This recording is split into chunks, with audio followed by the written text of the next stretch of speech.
তোমাদের সকলকে জানাই ছোট্ট কুকুর ছোট ব্লগে সুস্বাগতম। আজকে হচ্ছে মনসা পুজোর আগের দিন, আর এই বছর মনসা পুজোর আগের দিন এত বৃষ্টি হয়েছে তা বলার বাইরে। তোমরা সকলেই হয়তো জানো আমার মা বাড়িতে মনসা পুজো হয়। তো আমার বাড়ির থেকে আমার মা বাড়ি তো খুব অল্প ডিস্টেন্সে। তো আমি মনসা পুজোর আগের দিনই চলে গেছিলাম মামা বাড়িতে। গিয়েই দেখছি আমাদের যে মা ছিলেন এতদিন মন্দিরে, তাকে বিদায় জানানো হচ্ছে, বরণ করে সকলে তাকে গিয়ে গঙ্গার পাড়ে বসিয়ে রেখে আসবে। আর আমরা চটপটি বাচ্চা পাটিরা চলে এসেছি মন্দির ঝাড়পোছ করতে। মানে এক বছর যেহেতু মাই বেদিতেই থাকে, নড়াচড়া করানো যায় না, তো একটা বছর এই জায়গাটা খুব নোংরা হয়ে থাকে, পরিষ্কার করা যায় না। তো আমরা প্রতি বছর বাচ্চা পাটিরা এই দায়িত্বটা নিই মন্দির পরিষ্কার করে দেওয়া। আমরা সেই মন্দিরই পরিষ্কার করছিলাম। তো এইদিকে মন্দির পরিষ্কার করতে আমরা চলে গেছিলাম স্নান করতে, আর বড়রা চলে এসেছিলো যত আম পল্লব ধূপ বা অধিবাসে যা যা লাগবে সেই জোগাড়জান্তি করতে। তো আমাদের তো কাজের ছাড় নেই, আমরাও একটু দুব্বো বেচে দিয়েছিলাম। তারপরে সুন্দর করে রেডি হয়ে প্রস্তুত হয়ে নিয়েছিলাম ঠাকুর আনতে যাওয়ার জন্য। দেখো সকলে কি সুন্দর রেডি হয়ে চলে এসে ঠাকুর আনতে যাবো বলে আমরা সবাই রেডি হয়ে বসে আছি, বাজনা আসলেই চলে যাব।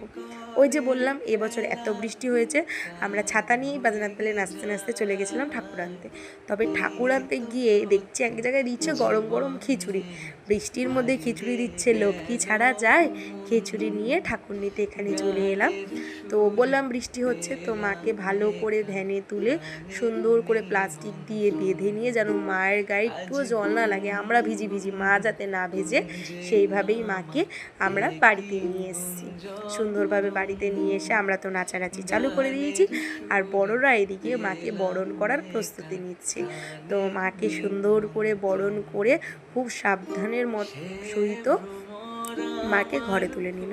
তারপরে এখন তো হবে অধিবাস, তার জন্য বরণগুলো সাজিয়ে নিচ্ছে সবাই। আর এদিকে ঠাকুরমশাই চলে এসে পুজোতে বসে পড়েছে, আর আমরা বসে পড়েছিলাম বই পড়তে। বই পড়ে পুজো শেষ হতে সকলে মিলে আমরা মালা গাঁথতে বসেছি। আমরা না প্রতি বছর নিজেরাই মালা গাঁথি। দেখো কত সুন্দর মালা গেঁথেছে, এটা বড় বৌদি গেঁথেছে।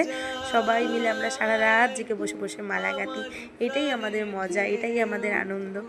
তো কেমন লাগলো যে মা বাড়ির পুজোর আগের দিনের ব্লগটা, তোমরা অবশ্যই কিন্তু কমেন্ট করে জানিও। আজকের ভিডিওটা এইটুকুই থাক, এবার কালকে নিয়ে আসবো যে আমরা কি কি করলাম, কি কি মালা গাঁথলাম, কেমন কি কি মজা করলাম পুজোতে, সব কিছুই।